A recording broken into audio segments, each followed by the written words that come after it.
ಒಂದು ದೂರದ ಹಳ್ಳಿಯಲ್ಲಿ ರಾಮಯ್ಯ ಎಂಬ ಬಡ ರೈತ ವಾಸಿಸುತ್ತಿದ್ದ. ಅವನ ಬಳಿ ದೊಡ್ಡ ಜಮೀನಿರಲಿಲ್ಲ, ಕೇವಲ 2 ಎಕರೆ ಒಣಭೂಮಿ. ಅದ್ರಲ್ಲೇ ಅವನು ತನ್ನ ಹೆಂಡತಿ ಲಕ್ಷ್ಮಿ ಮತ್ತು 2 ಮಕ್ಕಳ ಜೊತೆ ಜೀವನ ಸಾಗಿಸುತ್ತಿದ್ದ. ರಾಮಯ್ಯನ ಜೀವನ ಸುಲಭವಾಗಿರಲಿಲ್ಲ. ಮಳೆಯ ಮೇಲೆ ಅವನ ಬದುಕು ನಿಂತಿತ್ತು. ಮಳೆ ಬಿದ್ದರೆ ಬೆಳೆ, ಮಳೆ ಇಲ್ಲದಿದ್ದರೆ ಸಾಲ. ಆದ್ರೂ ಅವನು ಯಾವತ್ತೂ ಬೆಳಗಿನ ಜಾವ ಎದ್ದು ದೇವರಿಗೆ ಕೈಜೋಡಿಸಿ ಹೊಲಕ್ಕೆ ಹೋಗುತ್ತಿದ್ದ. ಭೂಮಿ ನಮ್ಮ ತಾಯಿ ಅಂತ ಅವನು ಹೇಳ್ತಿದ್ದ. ಅವಳು ನಮಗೆ ಯಾವತ್ತೂ ಏನಾದರೂ ಕೊಡ್ತಾಳೆ. ಆ ವರ್ಷ ಮಳೆ ತಡವಾಗಿ ಬಂತು. ಬೀಜ ಬಿತ್ತಿದ್ರೂ ಮೊಳಕೆ ಸರಿಯಾಗಿ ಬರ್ಲಿಲ್ಲ. ಹಳ್ಳಿಯ ರೈತರೆಲ್ಲ ಚಿಂತೆ ಮಾಡ್ತಿದ್ರು. ರಾಮಯ್ಯನಿಗೂ ಮನಸ್ಸಲ್ಲಿ ಭಯ. ಆದ್ರೆ ಅವನು ಹೆಂಡ್ತಿಗೆ ಹೇಳ್ತಿದ್ದ, ಲಕ್ಷ್ಮಿ, ಚಿಂತೆ ಬೇಡ, ದೇವರು ಕೈ ಬಿಡಲ್ಲ. ಈ ಬಾರಿ ಬೆಳೆ ಬರೆದಿದ್ರೆ ನಾವ್ ಏನ್ ಮಾಡೋದು? ಮಕ್ಕಳ ಶಾಲಾ ಫೀಸು, ಮನೆ ಖರ್ಚು ಎಲ್ಲಕ್ಕೂ ಸಾಲ ಇದೆ. ರಾಮಯ್ಯ ನಿಟ್ಟುಸಿರು ಬಿಟ್ಟೋ, ನೋಡೋಣ ಲಕ್ಷ್ಮಿ, ನಾನು ಕೆಲಸದಿಂದ ಹಿಂದೆ ಸರಿಯಲ್ಲ, ಹೊಲವನ್ನೂ ಬಿಡಲ್ಲ. ಅವನು ಪ್ರತಿದಿನ ಹೊಲಕ್ಕೆ ಹೋಗಿ ಕಳೆ ತೆಗೆಯುತ್ತಿದ್ದ. ಸ್ವಲ್ಪ ನೀರು ಸಿಕ್ಕಾಗ ಗಿಡಗಳಿಗೆ ಹಾಯಿಸುತ್ತಿದ್ದ. ಬಿಸಿಲಲ್ಲಿ ಬೆವರು ಸುರಿಸಿ ದುಡಿಯುತ್ತಿದ್ದ. ಕೆಲವರು ಅವನನ್ನು ನೋಡಿ, ಈ ಬಿಸಿಲಲ್ಲಿ ಏನು ಪ್ರಯೋಜನ, ಮಳೆ ಇಲ್ಲದೆ ಬೆಳೆ ಹೇಗೆ ಬರುತ್ತೆ ಅಂತ ನಗಿತ್ತಿದ್ರು. ಆದರೆ ರಾಮಯ್ಯ ಉತ್ತರಿಸುತ್ತಿದ್ದ, ಪ್ರಯತ್ನ ಮಾಡಿದ್ರೆ ದೇವ್ರು ನೋಡ್ತಾನೆ. ಒಂದು ಸಂಜೆ ಅವನು ಹೊಲದಿಂದ ವಾಪಸ್ ಬರುವಾಗ ದಾರಿಯಲ್ಲಿ ಒಂದು ಸಣ್ಣ ಹಳೆಯ ಚೀಲ ಸಿಕ್ಕಿತು. ಒಳಗೆ ನೋಡಿದರೆ ಕೆಲವು ನಾಣ್ಯಗಳು ಮತ್ತು ಒಂದು ಚಿಕ್ಕ ಕಾಗದ. ಆ ಕಾಗದದಲ್ಲಿ ಬರೆಯಲಾಗಿತ್ತು, ಇದು ನಿನಗೆ ಪರೀಕ್ಷೆ, ಸರಿಯಾದ ಕೆಲಸ ಮಾಡಿದರೆ ಫಲ ಸಿಗುತ್ತದೆ. ರಾಮಯ್ಯ ಗಾಬರಿಯಾದ. ಇದ್ಯಾರ್ದು? ಕಳೆದುಕೊಂಡಿರ್ಬೇಕ ಅಂತ ಯೋಚಿಸಿದ. ಅವನು ಚೀಲ ತೆಗೆದುಕೊಂಡು ಹಳ್ಳಿಯ ಮುಖ್ಯಸ್ಥನ ಮನೆಗೆ ಹೋದ. ದಾರಿಯಲ್ಲಿ ಇದು ಸಿಕ್ಕಿತು. ಯಾರಾದರೂ ಕಳೆದುಕೊಂಡಿರಬೇಕು, ಘೋಷಣೆ ಮಾಡಿಸಿ ಅಂತ ಕೊಟ್ಟ. ಮುಂದಿನ ದಿನ ಒಬ್ಬ ವೃದ್ಧ ಬಂದು, ಅಯ್ಯ, ಇದು ನನ್ನದು.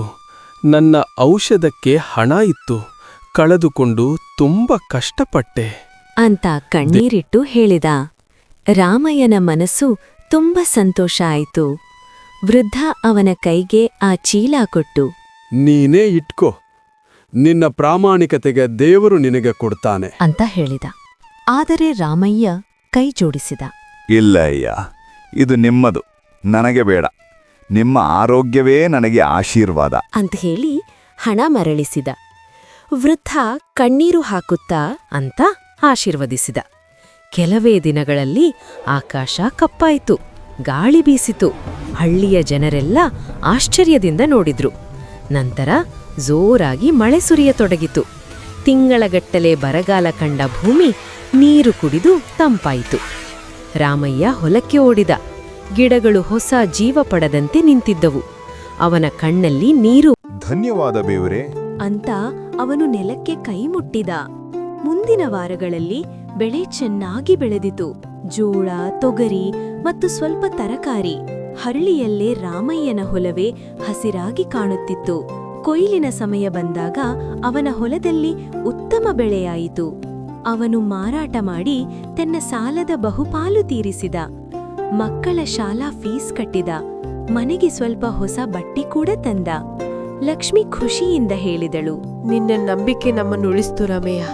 ರಾಮಯ್ಯ ನಗುತ್ತಾ, ಇದು ನನ್ನಲ್ಲ ಲಕ್ಷ್ಮಿ, ಇದು ದೇವರ ಕೃಪೆ ಮತ್ತು ನಮ್ಮ ಪ್ರಾಮಾಣಿಕತೆ. ಒಂದು ದೂರದ ಹಳ್ಳಿಯಲ್ಲಿ ರಾಮಯ್ಯ ಎಂಬ ಬಡ ರೈತ ವಾಸಿಸುತ್ತಿದ್ದ. ಅವನ ಬಳಿ ದೊಡ್ಡ ಜಮೀನಿರಲಿಲ್ಲ, ಕೇವಲ 2 ಎಕರೆ ಒಣಭೂಮಿ. ಅದ್ರಲ್ಲೇ ಅವನು ತನ್ನ ಹೆಂಡತಿ ಲಕ್ಷ್ಮಿ ಮತ್ತು 2 ಮಕ್ಕಳ ಜೊತೆ ಜೀವನ ಸಾಗಿಸುತ್ತಿದ್ದ.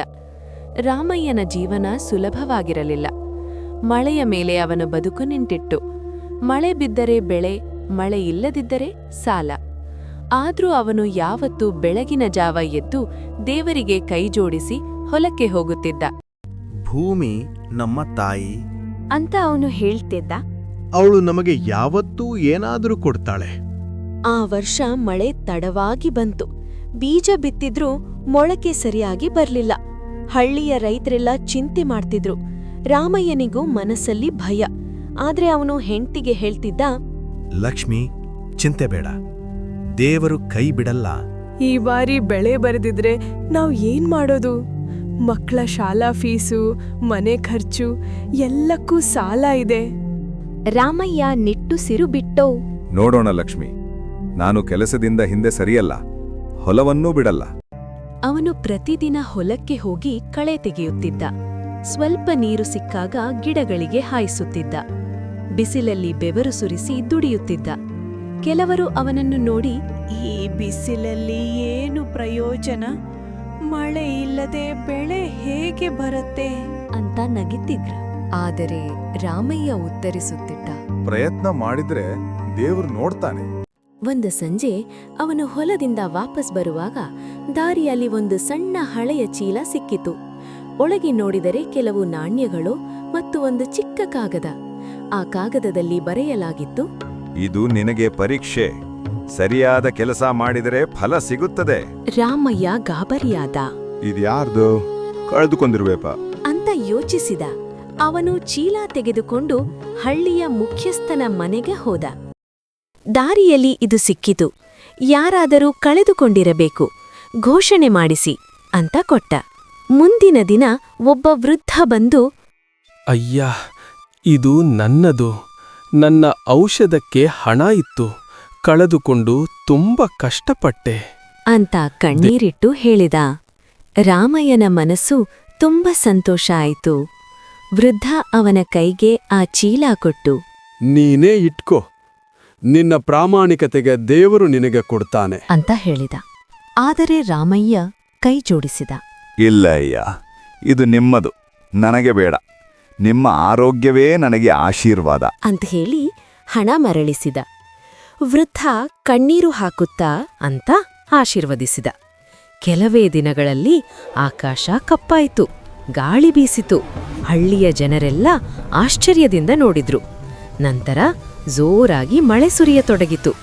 ತಿಂಗಳಗಟ್ಟಲೆ ಬರಗಾಲ ಕಂಡ ಭೂಮಿ ನೀರು ಕುಡಿದು ತಂಪಾಯಿತು. ರಾಮಯ್ಯ ಹೊಲಕ್ಕೆ ಓಡಿದ. ಗಿಡಗಳು ಹೊಸ ಜೀವ ಪಡೆದಂತೆ ನಿಂತಿದ್ದವು. ಅವನ ಕಣ್ಣಲ್ಲಿ ನೀರು.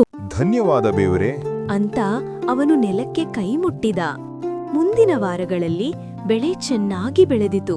ಜೋಳ, ತೊಗರಿ ಮತ್ತು ಸ್ವಲ್ಪ ತರಕಾರಿ. ಹಳ್ಳಿಯಲ್ಲೇ ರಾಮಯ್ಯನ ಹೊಲವೇ ಹಸಿರಾಗಿ ಕಾಣುತ್ತಿತ್ತು.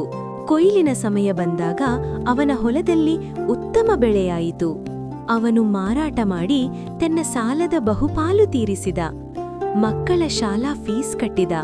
ಮನೆಗೆ ಸ್ವಲ್ಪ ಹೊಸ ಬಟ್ಟೆ ಕೂಡ ತಂದ. ಲಕ್ಷ್ಮಿ ಖುಷಿಯಿಂದ ಹೇಳಿದಳು, ನಿನ್ನ ನಂಬಿಕೆ ನಮ್ಮನ್ನು ಉಳಿಸ್ತು ರಾಮಯ್ಯ.